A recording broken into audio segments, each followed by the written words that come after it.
दिहाड़ा आई इब्राहिम मोहम्मद ने घराने का नौकर आई अनवर के नौकर को हो रन इब्राहिम दरवाजा खटकाया देखो कि इब्राहिम मैं हसन हुसैन नु धवा रही हां उस वक्त दरवाजा खटकाया इब्राहिम आदम मैं इब्राहिम हां मेरा शाम दिहाड़ा है और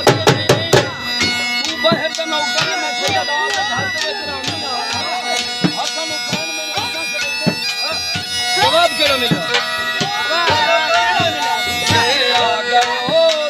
बिस्मिल्लाह आए जन्नत दा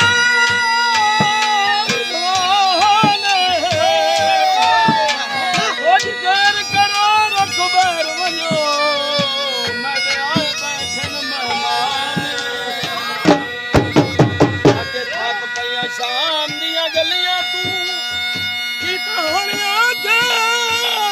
आराम हो मेरे शाम दा संगतिया